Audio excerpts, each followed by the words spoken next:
Hello, this upcoming Sunday is Mother's Day, and I decided to dedicate this session to our mothers. I will start with talking about the recipe, which is my mother's-in-law recipe, God bless her soul. It is Teta's Ourshellah. It's type of Biscotti that is anise flavored, and all the grandchildren just love it. My mom is fortunately doing great. I love her. She has planted those great seeds of loving kitchen, cooking and baking. I have learned almost everything I know from her. I appreciate her and love her to death. Happy Mother's Day, and let's get started with this wonderful recipe that all of you going to get hooked on. It is delicious.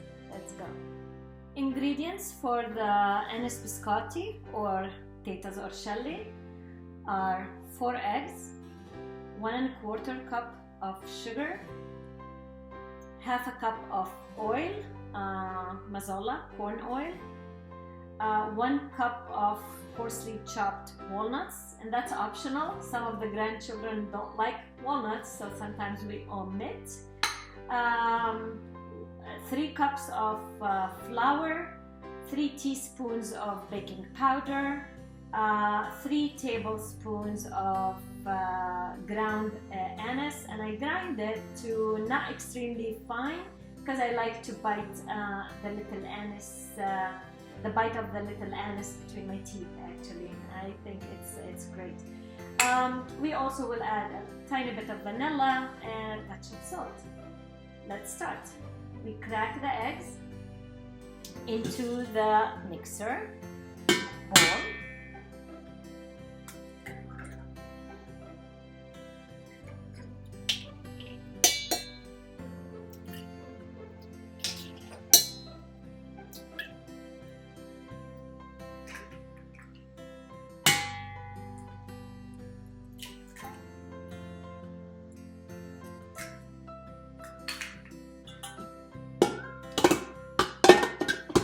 We set the mixer up.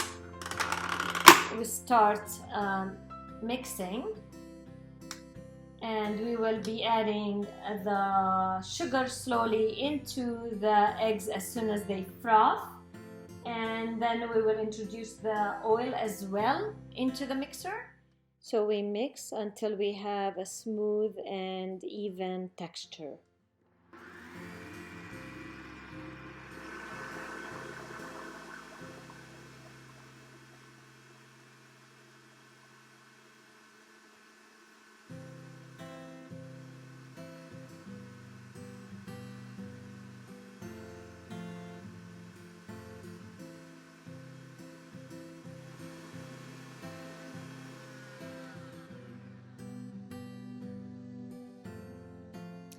Now that the batter is frothy and pale, I'm adding the anise seeds, and I will also add a touch of salt for, as my mother used to say, a touch of blessing.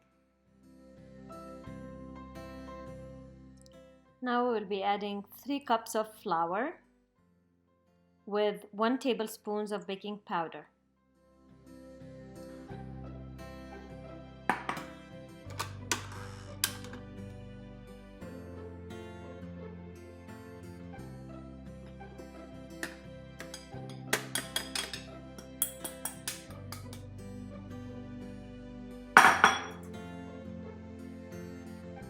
And the walnuts.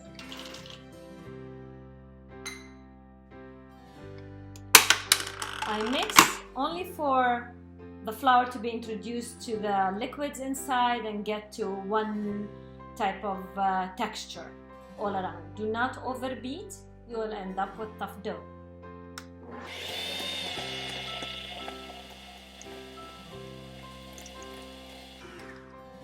And that's it. Now I have pre-prepared pan. I brushed it with some oil, and and floured all the surface. And it's the jelly roll pan.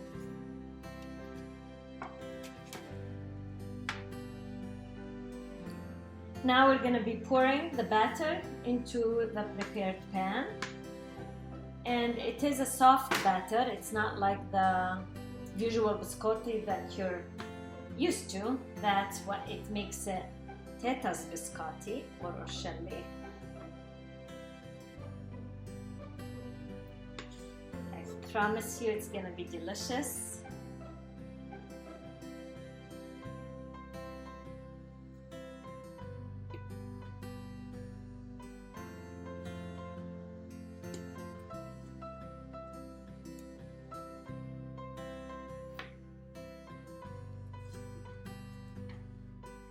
Make sure not to leave anything in the bowl. Every bit is important to have, because every bit you leave in the bowl is a bit that you lose at the end, baking as a biscotti. Now at this point, I try to smooth the batter all the way to the edges of this pan. Now it is tricky, so what I learned to do is just after washing my hands, I will wet my hands a little bit with water, and I just tap it quickly, not letting it stick on my finger. And every time I feel that it's gonna start getting sticky, I wet my hands again with a tiny bit of water, which I have in a little bowl here nearby. So you just do that, and like a biscotti, this Ourshellah will be double baked. First bake is just to make it all cooked, and second bake is cutting it while it's warm to finger shaped. I'll show you when we are at that point. Flipping them and rebaking again.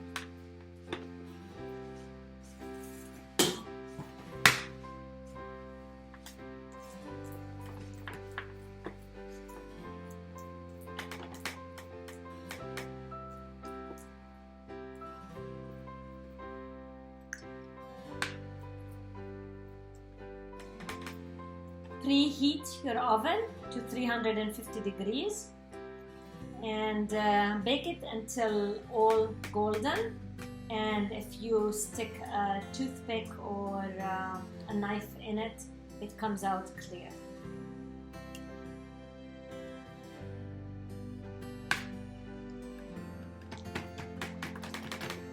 Okay, this is ready to get into the oven. As soon as my oven is at the right temperature.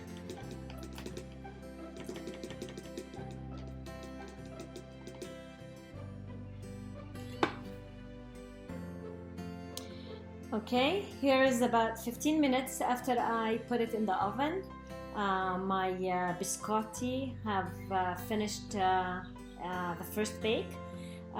So if I put a knife in or a toothpick, it comes out clear. And now it's time to shape it. So in this size of a pan, I cut 3 long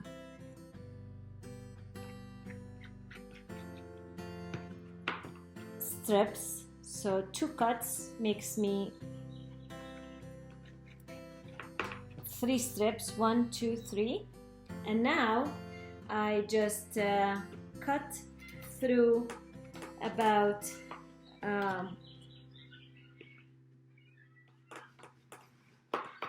half an inch or a little over half an inch thickness in stripes to make them like fingers.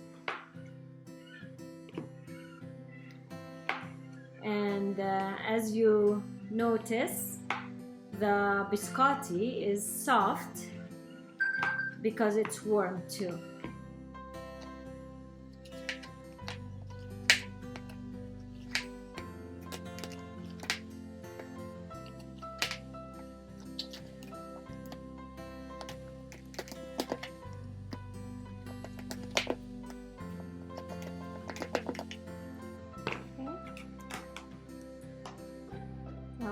The first piece is a little bit tough to get out, but gently you can do that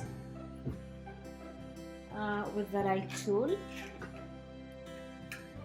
And that's how it looks. I will set them onto the pan in this manner. I flip them so they get toasted from the inner side, just like that. And I will put them back into the oven for maybe 5 more minutes or so until they are toasty and crisp. And you will get the whole flavor as soon as they cool down, because while they're warm, you know, you cannot really truly taste the anise in them.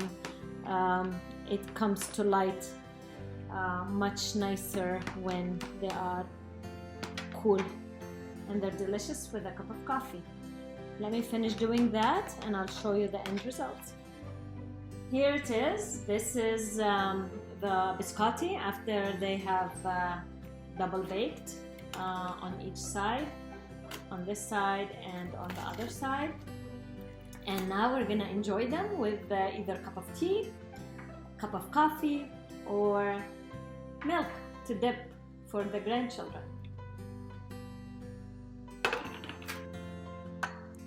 Okay, here we are. Nicholas is joining me since he smelled the cooking biscottis from his office upstairs and he ran down and he said, well, I mean, these are just my favorite cookies, like, done. They're very,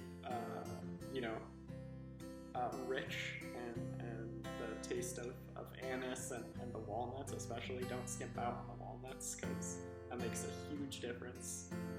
They're just really delicious. Alex is not gonna like that. He doesn't like the walnuts in them. Alex needs to change his mind because the walnuts are half of the cookie, and they remind me of my grandma Teta. So yeah.